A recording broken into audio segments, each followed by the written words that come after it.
access to Geist of St. Traft and Swords to Plowshares, but foregoes the Nimble Mongoose and the Tarmogoyf that is typical to the Canadian Threshold Rug Delver deck. But Brad Nelson's going to start things off for us.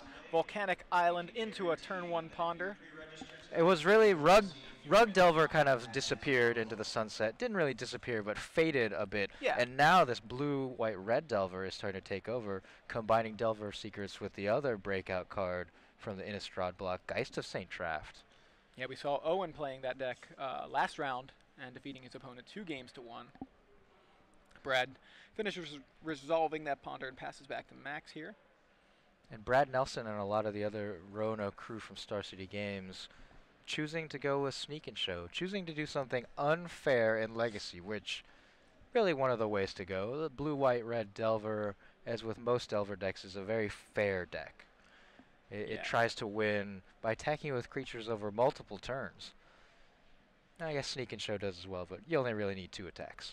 Yeah, sometimes you don't need any. Sometimes you just get the guy down and the opponent says, yeah, I am not going to be able to answer that. Scoop. So Max leads off with a Volcanic Island of his own into a Delver of Secrets. And now Brad on turn 2 here. I can see he's got a Gataxian Probe to see if things are to clear the way. Not clear the way, but to check things out. He's got a Soul Land, I believe it's an Ancient Tomb, and he's got a Show and Tell, but I don't know if he's got anything to Show and Tell into play. He's got an Emrakul. Oh, does he? Okay, I didn't see that. So he's going to check things out here.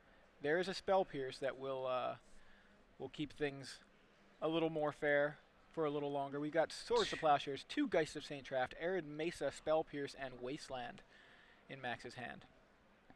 Brad's going to draw off of his Gataxian Probe. There is that Emrakul, and he draws another one. He's got a City of Traders as well, and he's going to go ahead and Show and Tell. Yeah, he sees the way is clear, Spell Pierce in hand, but doesn't deal with this. Swords to Plowshares is going to be ineffective against Emrakul.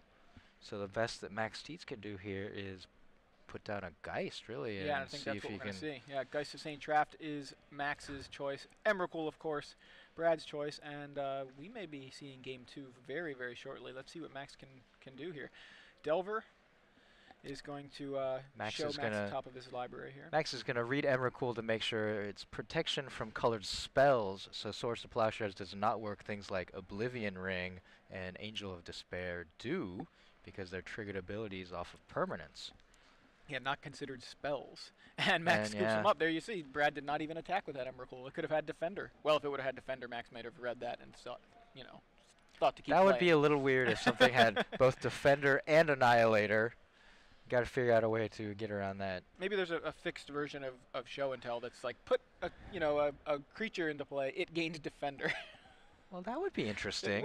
Gristlebrand would still be a beating. Gristlebrand would still 7/7 get to use its Defender activated to ability. Draw, but interesting. I don't know. So Brad Nelson does take Game 1 on the back of Show and Tell into Emrakul. That was turn 2. Yes. He had the City of Traders and cast Show and Tell on turn 2. That's what I was talking about, doing unfair things in Legacy. Why not? Why would you want to fight fair? Yeah, and as you can see, the rounds in the Invitational are 55 minutes long, so we could have a regular round starting still in a minute and a half from now. and it would, they're already going into Game 2. So Brad Nelson could double queue tomorrow maybe, finish up his Invitational round real quick, and then go play in the Standard Open. Yeah, maybe that's what he's aiming for. He's not recommended. Not every game, not every match is going to go that quickly. That was kind of an ideal start for Brad Nelson. He was on the play. Max Tietze played something turn 1 and put down his shields. He had Spell Pierce, but could not cast it because his land was tapped. So going to sideboards, Max Tietze, he's got Swords to Plowshares. He's got 2 Grim Lavamancer, 2 Rest in Peace, 1 Sword of Feast and Famine, 2 Meddling Mage, 2 Wear and Tear, 3 Flusterstorm, a Force of Will, and a Pyroblast. I imagine he immediately brings in Force of Will, Pyroblast, Flusterstorm, and possibly even some Meddling Mages to keep Brad from casting something like Sneak Attack or Show and Tell. What do we got on the other side? Well, Brad Nelson in his Sneak and Show deck has various things. Answer cards, Grafdigger's Cage. Not really going to need that. Pyroclasm.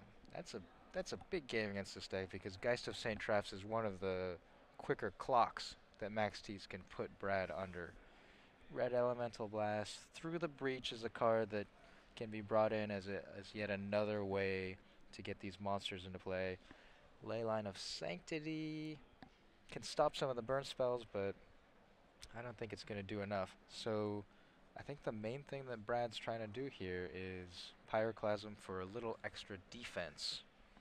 He could also bring in a Wipe Away just to buy himself some time, or if he feels that Max is going to bring in some kind of permanent hate card. Also like the Red Blast. It's just a one of. Yeah, it's a one of that can kind of counter a counter, win a counter war if you're trying to get you. Yeah. Miser's one ofs. Right. So it looks like the players have decided on their sideboards, but they're still shuffling up. What do you think of those new play mats for the Invitational? Very nice. It's fantastic. We also have a new backdrop. We haven't been using it because we've got the crowd cam going, but we might see that a little later behind us or behind Glenn Jones and Ruben Bressler in the sideboard when we get to some of those interviews. I saw them filming with Todd Anderson and Grand Prix Louisville champion Brian Braun Doohan earlier. So we'll see some interviews in the sideboard. Yeah, some deck techs. Shaheen Sarani has had a standard deck tech already, I know that. I did also see an interesting legacy deck. I'm not sure if it got the deck tech yet, but there's a legacy deck in the room playing Young Pyromancer and Reanimate. So very interesting a Grixis combination. Reanimator with Pyromancer. Pretty much that's what it sounds like. I haven't heard. That could be. There's at least 2 players I know playing it. I haven't heard their records though, so maybe we'll get that info for you guys. Now I'm trying to think if there was some kind of reanimation card that you would want to play that you sack creatures for, maybe recurring nightmare style effect. Dread Return.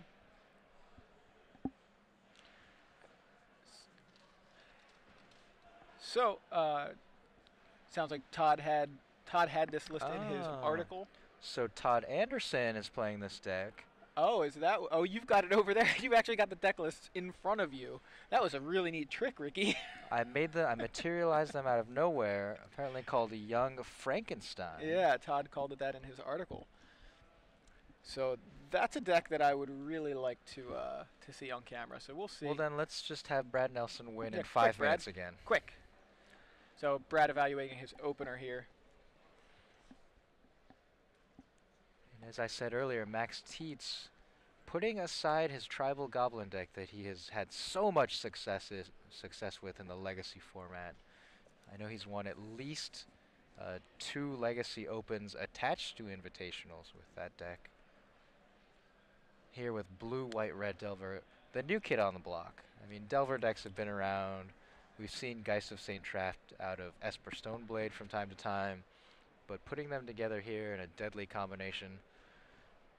A new take on Delver, and we've seen recently people going into various 4-color Delver decks, getting kind of greedy with their mana bases. I mean, it's already a deck that usually runs no basic lands. Yeah, I think the main reason for that is just to stretch out and play Deathrite Shaman in the Delver decks. Yeah. So adding black to the rug decks. So Gitaxian Probe is Brad's play here, and we're going to see. Well, Brad's going to lay him out for us. Oh, he's going to make us work. I see Geist, I see Arid Mesa, I see Ponder, and I see Force of Will is on the end. Those 2 in the middle I'm not quite sure about. Could be... Those look like Dazes? I thought they may be Dazes or Stifles. I think there might be 1 Daze, 1 Stifle, actually. So, I've got a quick glance at it, but a few ways for Max to interact in this game as opposed to last game. Yeah, Stifle, a decent card here. You can at least stop the sneak attack for a turn. Buy yourself some time. Right, you get the Daze to... well, Brad obviously is going to play around Daze knowing that it's there, but that's going to force Brad to play around Daze. So a Ponder from Brad. Max deciding whether or not he wants to actually Daze this. I don't think I wouldn't, because that sets him back a turn. He didn't have a 1-drop, so he must have some more expensive threats, or maybe may need to find himself a red source. He finds sneak attack in 2 lands. Brad's hand has at least a single Lotus Petal, a Brainstorm, a couple of lands. So Brad appears to be considering keeping it. I guess you can keep it with the sneak attack on top. I'm not sure. Did he have a red source in hand, or did you? I don't know. He has an Arid Mesa. Oh, okay, okay. So he does not keep them. All right, He Brad, needs to find a sneak effect and a monster, an attack effect. So only with the sneak effect has to throw it back. The cheat effect.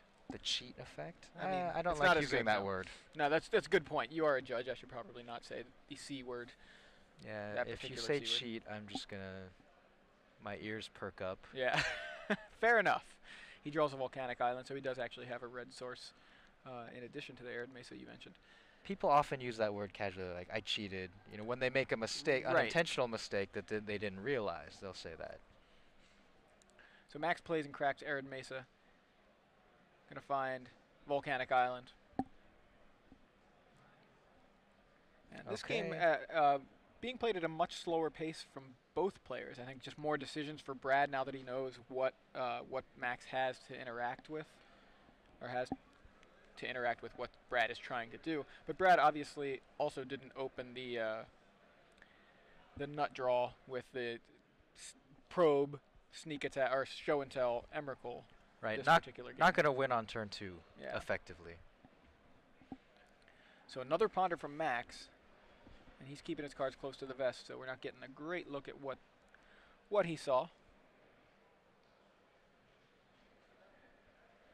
So Max Tietze has come out with no aggression early on. I think that really means he's going to try to win with a Geist of St. Traft. Yeah, I think that's likely the plan here. Usually these Delver decks want to start doing work at least on turn 2, right? Maybe you hold up Stifle on turn 1 to hopefully get them with the fetch land if they try to crack a fetch land. But otherwise, you know, Delver turn 2 and just start going to work. But so far, Max has just cast a couple of ponders. Now Brad's turn. He lays a Misty Rainforest. And So looks like he's going to pass right back. So Yeah, Brad's going to hold off on those soul lands. Drew no real reason to play them at this point. I know he's got Lotus Petal. He's got City of Traders. He's, I believe, got Ancient Tomb. He just drew a Ponder for the turn after Max passed the turn without a land drop. So, very possible here that Max Tietze was on the Geist of St. Traft plan, but whiffed on his 3rd land drop. Yeah, I'm thinking that's the case as well. Brad plays a basic mountain, full art Zendikar mountain. Very nice. And passes back. And you see a Stoneforge Mystic in Max's hand that was already there. He's going to play Arid Mesa, so there's that 3rd land that he missed last turn. He's got a couple of Force of Wills as well. I'm pretty sure. We know he had one already from Brad's earlier Gitaxian probe, but I believe he's picked up a 2nd since then. So Arid Mesa. Yeah, he's just going to go for it. Go for the throat. I don't think that's in either list. No, but that's what he's going to do.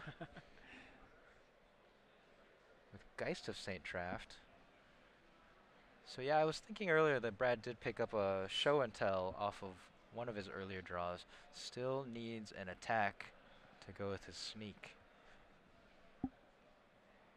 I guess in this case I should say a tell to go with his show. Otherwise he's going to show nothing. What did you bring to class, Brad Nelson? A land, a Lotus Petal? Right. My Oh, lunchbox. no. So Okay. Stoneforge Mystic is the play here. So he wants to keep that blue open for either a Stifle, maybe a Spell Pierce. Yeah, definitely threatening those. And a Sword of Feast and Famine is the tutor target from the Stoneforge Mystic. So Squire up a sword.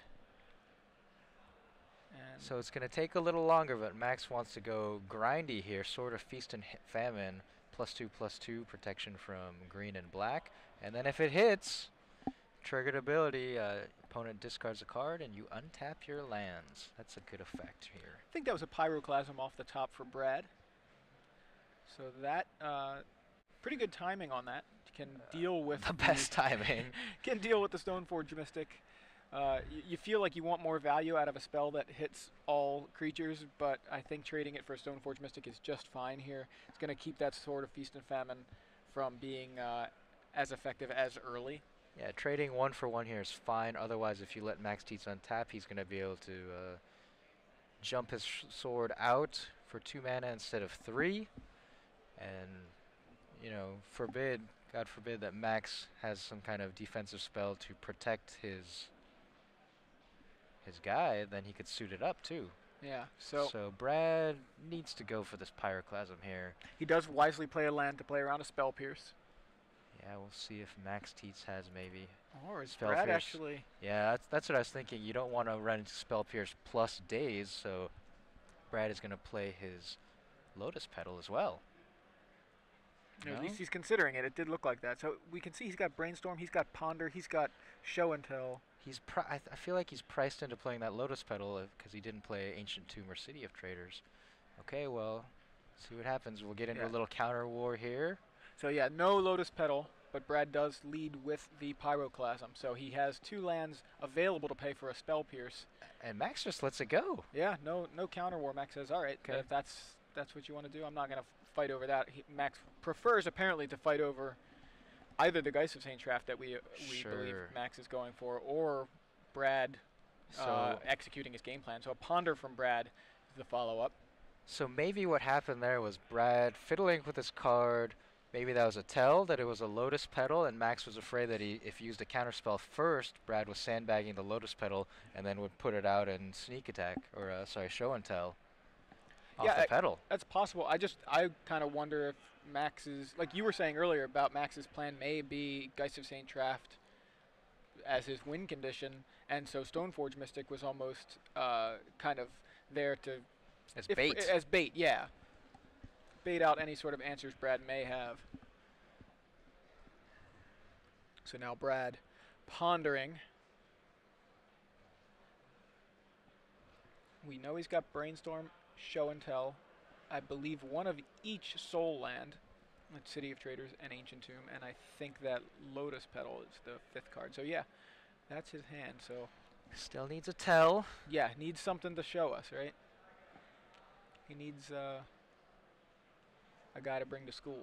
Finds a red Elemental Blast off of that Ponder.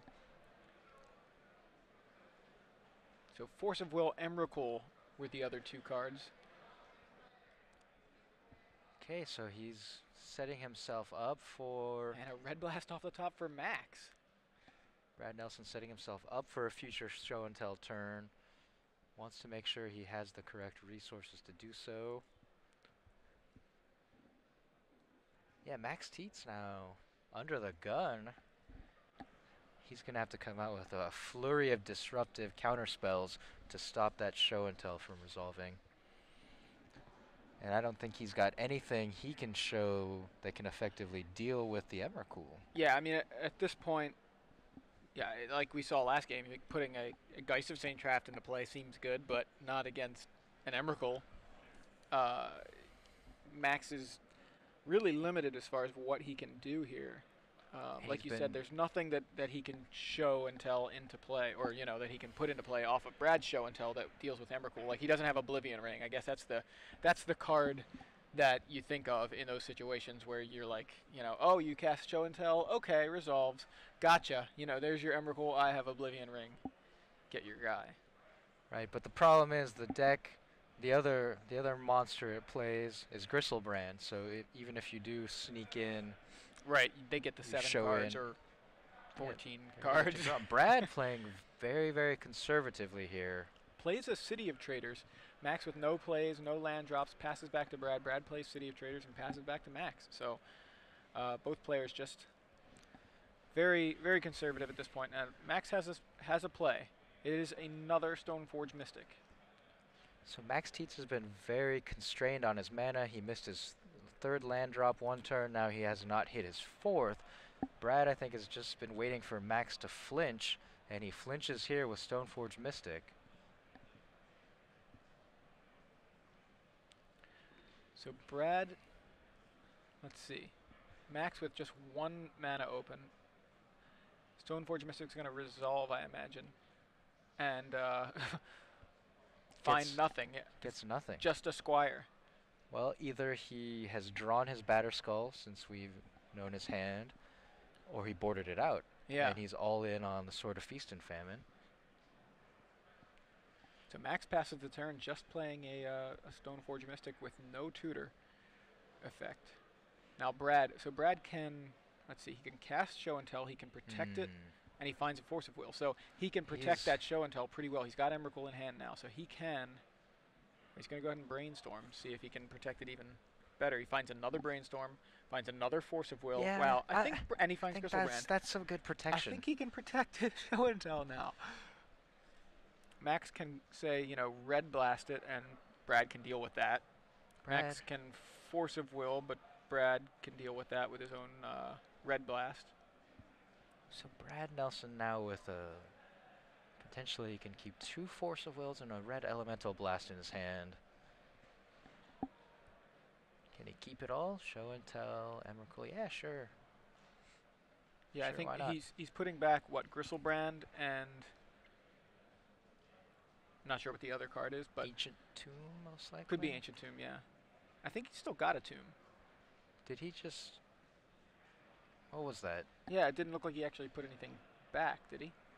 Well, the Brainstorm's still sitting there, so I think maybe he just changed his mind.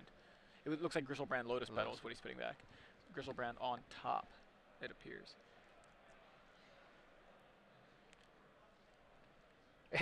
It's funny because Brad Nelson did that before with a Ponder. Like he put the 3 cards down and went to his like library. He's gonna put him on the bottom. Right. Everyone's so used to scry now. It's like, I don't want these cards. Your inclination is to put them on the bottom of your library. So Brad adds mana with City of Traders, plays Ancient Tomb, which destroys the City of Traders. So the 2 floats.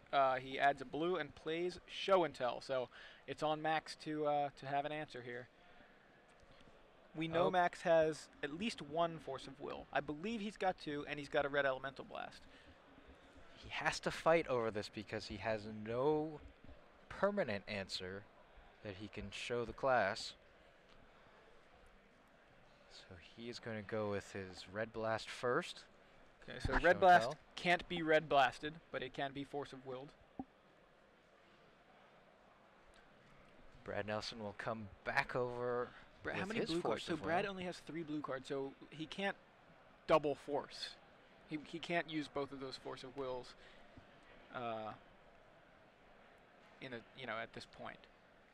Sure, but Max so he's going to force remove force. That makes sense. Max would need to have double force. Day is not going to get it done. So there you go. Brad Nelson puts Force of Will on the stack, exiling his other Force of Will. Max Tietze will, of course. Yeah, force. Now, what does he remove? Now, he's got triple force. I think Max wins this counter war. I'm pretty sure he's got 2 more Force of Wills in hand. I didn't see what he exiled, but here we go. So Force of Will, says Max, and now Brad says, all right, I'll Red Blast your Force. And now Max has at least Force of Will blue card. That would be something else if he's got a second copy of Force of Will. You see, he's exiled his Stifle. Okay. So I believe Max. Yeah, here comes another Force of Will, removing Geist of Saint Traft. So he has had that Geist, but has not wanted to commit it to the board because he wanted to keep his Red Elemental Blast up, and it pays off as he goes over the top. Brad Nelson. Brad can't. This is just no show and tell. Yeah. So it's no show. No show. Needed to wait a little longer to get a second blue card for this other Force of Will. He was very patient there. If I'm Brad, I'm feeling like you got to go for it with that much protection. But yeah, Max just had 3 ways to interact to Brad's 2. And now the coast is clear. Max Tietze has to believe. I mean, he's cleared out a Show and Tell, multiple counter spells. Time to get the Sword of Feast and Famine going. Brad Nelson with 2 cards in his hand. So even if you believe Brad has been holding on to another sneak effect and a creature, if you can connect with the sword, you can get rid of him, but not enough mana to do so this turn for Max Tietze. Yeah, Max still stuck on 3 lands at this point. That was now sometimes I wonder when you see someone be as patient as Brad Nelson was, did that just give Max the time to draw into the counter spells? Right, that's the thing. Like, you have this sort of tension between, well, do I go for it early and just run right into whatever they've got, or do I give them the time to draw it, but build up my own protection? So Sword of Feast and Famine off of Stoneforge Mystic is the play from, actually, yeah, I think Max actually attacked and cast the Sword of Feast and Famine there. So that was an interesting attack. He could have held back, represented having some mana open, and then just put the sword into play with the activated ability. But with Brad Nelson at the life total he was at, Max recognizing that he wants him on an even life total, maybe. Let's see, 1, 2, no, that's not gonna. That would only be 3 power. Who knows? I think it was a situation where, okay, so Max can not attack with Stoneforge and put it into play and have a mana available, but I guess he just going for max damage. Yeah, he Max just doesn't Tietze. want to miss a damage here, a point of damage, if he doesn't actually have a way to interact. And I think he feels pretty safe here that Brad. Oh wow! Brad finds it off the ponder. And I believe there was that third Force of Will. Yeah, that's what. So Max had, Max's hand was Force of Will Stifle, and so I guess he felt pretty safe. So he's like, all right, I have Force of Will Stifle. I may as well attack with my Stoneforge Mystic and cast the Sword of Feast and Famine. Brad obviously doesn't have a counter spell, or he would have won that last counter war. So I'm going to resolve the Sword of Feast and Famine. And so Brad goes for sneak attack.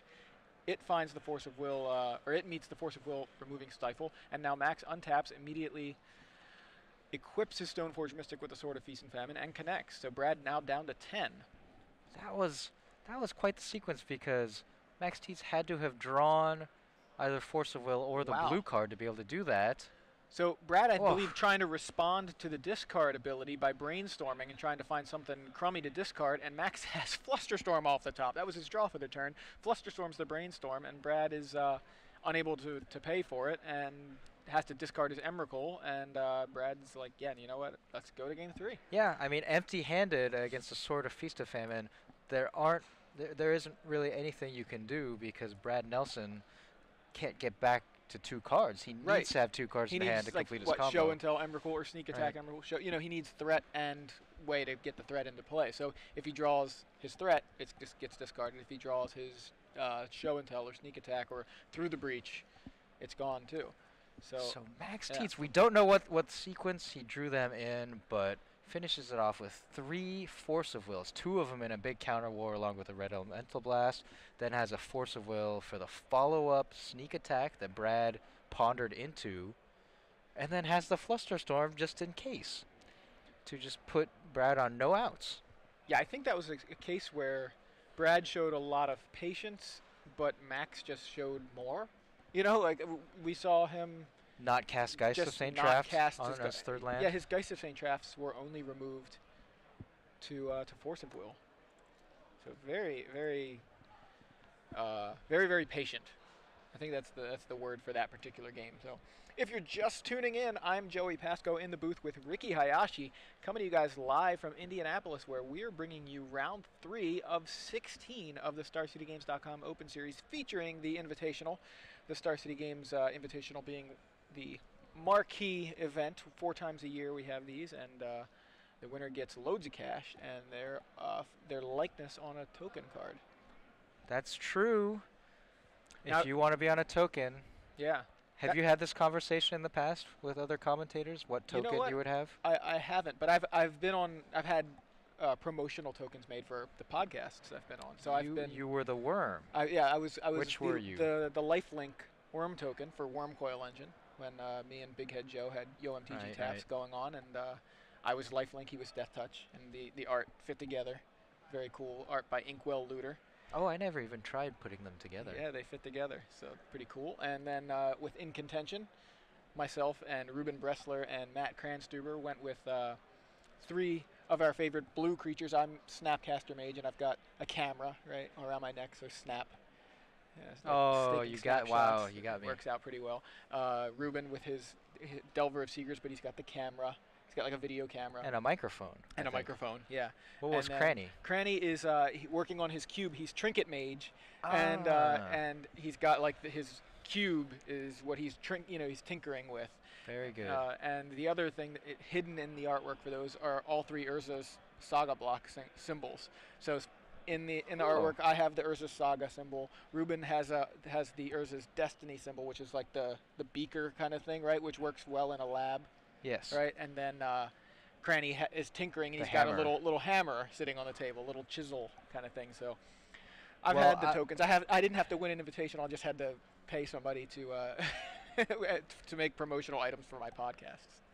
I enjoy the Easter eggs. I did not There you go, realize yeah. that. So if you have any of those tokens from the In Contention podcast, which you can hear on StarCityGames.com, Yes, we're currently on hiatus, but we'll be back. they'll be back. Joe and Joe. Actually, Joe's gone. See, Yeah. I wanted to try that out to see how it felt calling you Joe, and it Joe felt and weird. Joe. Yeah, see? So All right, these guys. So just going on the invitational token thing, what would you choose? a wood token. A wood token. Yeah, Very jungle patrol. So Max Tietze has mulligan to 6 here. Not great for him. Brad Nelson on the play. Not great for Max. Yeah, Back is against the wall. Yeah, a little bit. little bit. Yeah, I mean, but Max may be thinking, all right, Brad's on the play. I need to have a hand that interacts, and his 6 cards apparently interact better than his 7 did. So Brad on the play has a turn 1 island and pass. Max draws Stoneforge Mystic for the turn. Plays Arid Mesa, immediately cracks it. He's going to find a Tundra. So we will probably see a ponder here from Max. Dig a little deeper.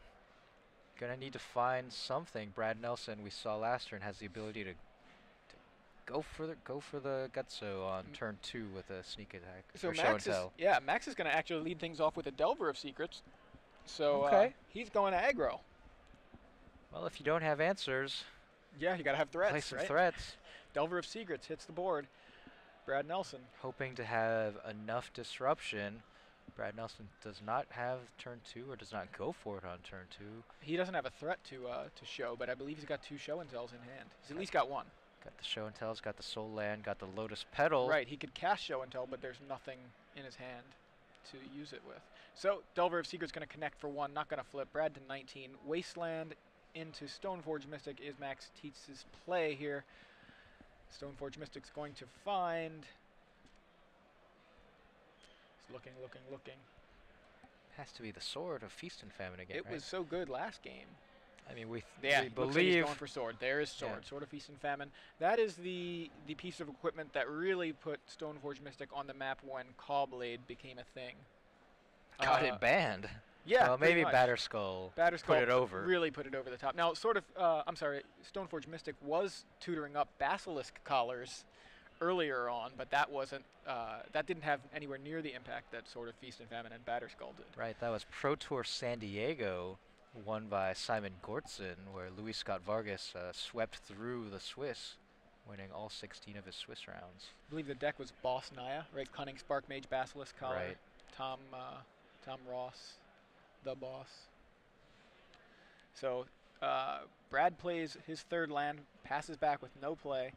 Max now with a Delver of Secrets that is a little stubborn, not wanting to flip here, and Stoneforge Mystic. Max is going to play an Arid Mesa. He's going to connect with just a Delver of Secrets. So knocks Brad to 18. So now representing using the activated ability. Also thinking of Wasteland, yep. Wasteland targeting Brad's lone non-basic, which is a volcanic island. Brad's going to go ahead and add some mana. Yeah, Brad really baiting out that Wasteland with the Volcanic. He doesn't need the dual land, and he wants to protect his Ancient Tombs Right. so that he can cast several spells later, maybe, or just a big spell. All right, so Max is going to crack his Arid Mesa here. Finds a volcanic island of his own. This is interesting. So he is going to activate his Stoneforge during Brad's upkeep, That's what it looked like to me. playing around Vendilion Click. Doesn't want Brad to have 3 mana and then be able to cast a Vendilion Click in response to the activated ability. No, just No, cracking. just cracked his fetch on upkeep. So Brad draws for the turn. Did I see an Emrakul in his hand? I may not have. Oh, no, there's an Emrakul there. Right in the middle. I think there's an Emrakul. All right, so Brad now has the tools, but can he force them through? There's the Ancient Tomb. Brad has access to 4 mana this turn. At this point, he's going to cast Lotus Petal.